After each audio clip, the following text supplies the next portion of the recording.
আমাদের সনাতনী যে পরম্পরা, শ্রীরামচন্দ্র তার যে আশীর্বাদ, সেই নামকে নিয়ে আমাদের শ্রীরাম নবমী যে পালিত হচ্ছে সারা ভারতবর্ষ জুড়ে, বাঁকুড়ার সদর রাজপথে আজকে লাখো জনসমাবেশ এবং তার র্যালি চলছে। এই লাখো সমাবেশের মধ্য দিয়ে সারা ভারতবর্ষের সনাতনীকে একতার সুরে বেঁধে দিয়েছে। আমরা আজকে যত সমস্ত সনাতনী আছি আমাদের জেলার, কেউ বাকি নেই, সবাই নেমে গেছে আজকের এই রাজপথে। সনাতনী ঐক্য হতে হবে, সনাতনী জাগ্রত হয়ে গেছে, সনাতনী জেগে গেছে। আমরা অন্যান্য বছরের নিয়ে এবারও শ্রী রামনবমী মহোৎসব যেটা পালন করছি, র্যালি দেখুন এইবার গত কয়েক বছর ধরে আপনারা দেখছেন যে প্রশাসন একটা নির্ধারিত রুট বা নির্দিষ্ট কিছু এলাকা বাদ দিয়ে যে আমাদের র্যালিটা নিয়ে যাওয়ার যে বরাবর আমাদেরকে আদেশ দেন, আমরা সেইটা ধরেই যাচ্ছি। এবং আমরা বর্ণাঢ্য একটা শোভাযাত্রা, যেটাতে আপনার সব ধরনেরই যেমন ঢাক থাকছে বা বিভিন্ন ট্যাবলো থাকছে এবং বাচ্চা বাচ্চা ছেলেদের বিভিন্ন সাজিয়ে পরে এই মহাযাত্রা, যেটা মহাশোভাযাত্রা, এটা আমরা করছি। হিন্দুদের তো একত্রিত করতেই হবে, কারণ আমরা দেখতে পাচ্ছি আপনার গোটা বিশ্বেও যদি দেখেন এবং আমাদের ভারতবর্ষেও যদি দেখেন এবং আমাদের রাজ্যেও যদি দেখেন, যে হিন্দুদের উপর একটা বলতে পারেন যে একটা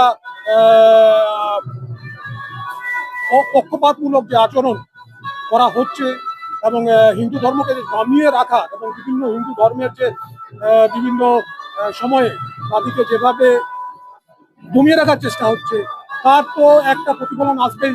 এবং এই আমরা মনে করি গোটা হিন্দু সমাজকে একত্রিত হওয়ার প্রয়োজন আছে।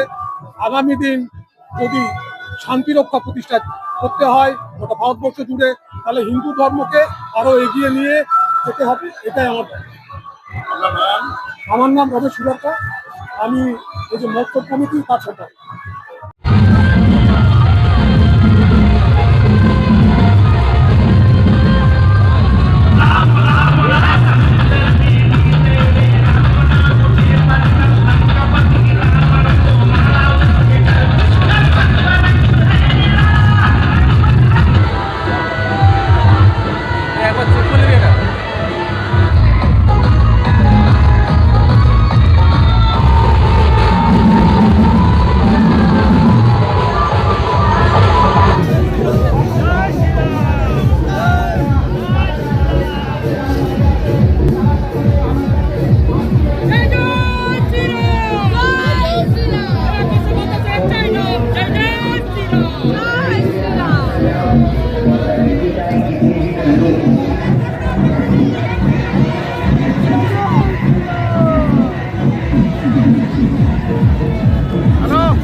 দেখুন, বিষ্ণুপুর সনাতনীর মাটি, কারণ এই বিষ্ণুপুরে যে আমাদের রামের আবেগ, এই আবেগ বিষ্ণুপুরে আদি অনন্তকাল ধরে চলে আসছে।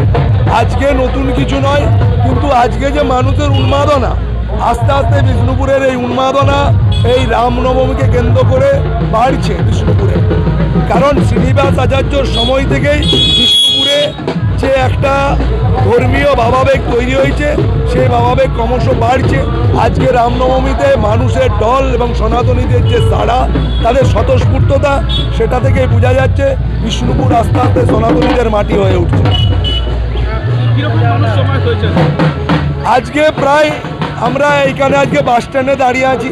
বাস স্ট্যান্ডে আমরা দেখলাম প্রায় 10,000 থেকে 12,000 মানুষের ঢল নেমেছে রাস্তায়।